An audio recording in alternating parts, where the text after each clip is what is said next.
What do you get when you cross Red Hulk with a brand new Captain America?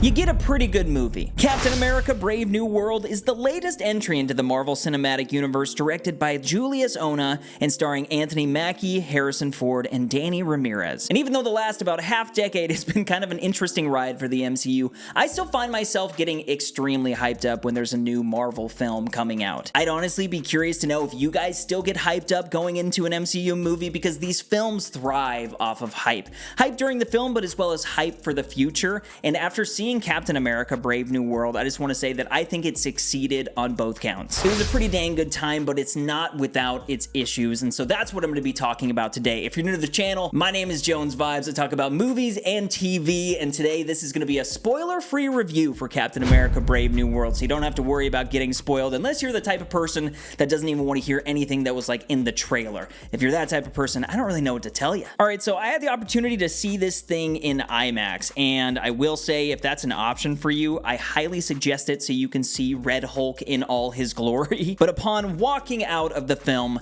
two things came to mind. The first was Sam Wilson has now earned the position of Captain America. And the second was like, I was just like, damn, that third act kind of cooked. If you're unfamiliar, the film's synopsis reads, Sam finds himself in the middle of an international incident after meeting with President Thaddeus Ross. He must soon discover the reason behind a nefarious global plot before the true mastermind has the entire world seeing red. Seeing red again. In just minutes into this film, you can tell that they're trying to bring this franchise back to its Winter Soldier-esque vibes. And that's my favorite Marvel movie, and so I definitely appreciated that.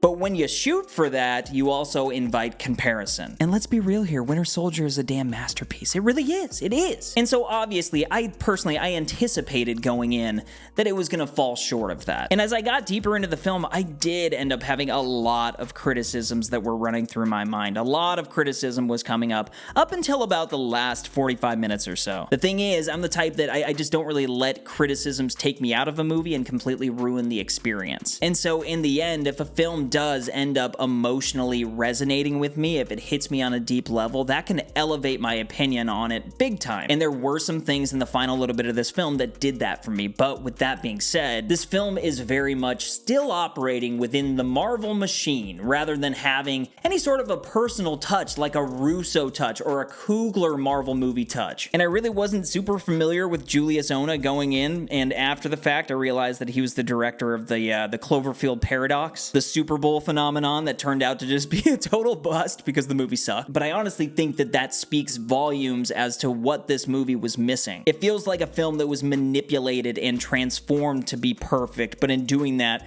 some of the heart got left on the cutting room floor. This film also had major reshoots, which is typical for an MCU movie, but apparently these reshoots were like overhaul reshoots. Some scenes feel plugged in just to move the story forward, but all the while you just want to be with Cap, man. Because guys, Sam Wilson, Anthony Mackie, is phenomenal in this movie. And that's a huge reason why I'm still positive on it. He is Captain America now. He's earned it, and the journey that the film takes him on is fun, and it does a lot for the character moving forward. I'd also say the supporting cast rules too. Danny Ramirez as the new Falcon, he absolutely won me over in this role. And there was also some good buddy humor between him and Anthony Mackie's Captain America, which got me thinking, it's like, with Sam Wilson, there's a bit more realism when it comes to the character rather than Steve Rogers, who was awesome, but he's just constantly playing that man out of time shtick. And with Sam, the dialogue, it's so pure and it's so funny. But then you have Harrison freaking Ford as Thaddeus E. Thunderbolt Ross. Not gonna lie, 2 for 2 in movies where he plays the president. Get off my plane. And I did not expect for him to be going as hard as he does. This film wouldn't actually work at all if he wasn't going 100%. And the fact that he did, it makes it all come together. In the trailers, they already gave this away, so it's not a spoiler. The Red Hulk is in this film, the final little bit of this film, and the one thing I wanted to point out was just the Red Hulk transformation.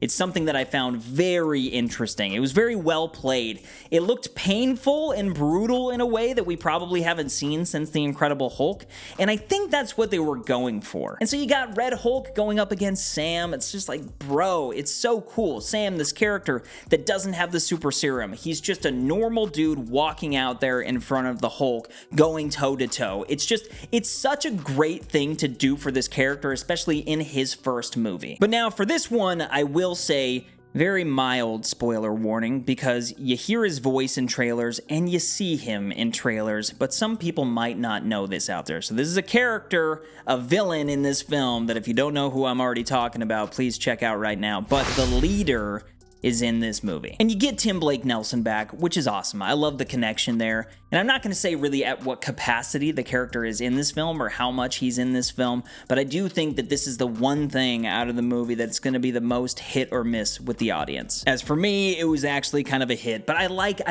campy shit, man. I like old school cheesy superhero films, and at the end of the day, that's exactly what kind of that character is. And so you're mixing a Winter Soldier style espionage thriller with a campy comic book plot. It's a very interesting choice, and I hope you guys like that. I completely understand if you don't, but as for me, it certainly worked. But I think something else that was important when I was going into this film that I just wanted to see and I wanted to feel again was just the connection to the overall MCU, to the Marvel Universe. And I'd say this film finds its footing in that regard. It ties into Hulk, the Eternals, and several other movies, and that's why it works, because it's connecting to films. That's where the MCU got off course, in my opinion. When it comes to the Marvels, you had to watch the Disney Plus shows. When it came to Doctor Strange, Multiverse of Madness, you had to watch the Disney Plus shows. You're not just simply relying on the films that have come before, and that's what we all used to do, and this movie screams that. This movie is telling you it's only the movies that we're really caring about here. We need the MCU to start feeling like an event again, because when you build it out with all of these TV shows and you start saying those TV shows and everything that come with them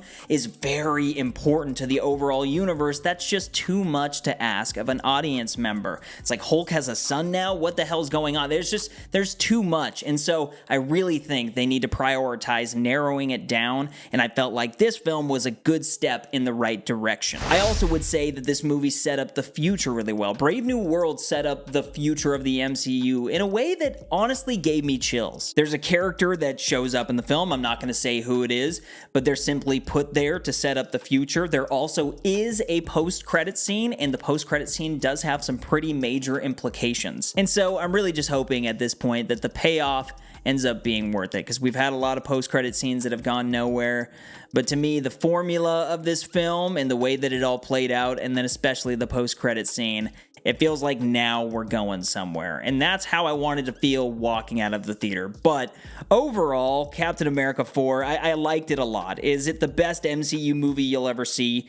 No. But assuming we have some of those on the way later this year, I'm fine with it. This is a strong start to 2025. I am giving Captain America Brave New World 3.5 out of 5 stars, and I got no doubt about that. But let me know what you guys think about Captain America Brave New World down in the comments, and as always, keep up the good vibes, my friends. I'll see you in the next video. Peace!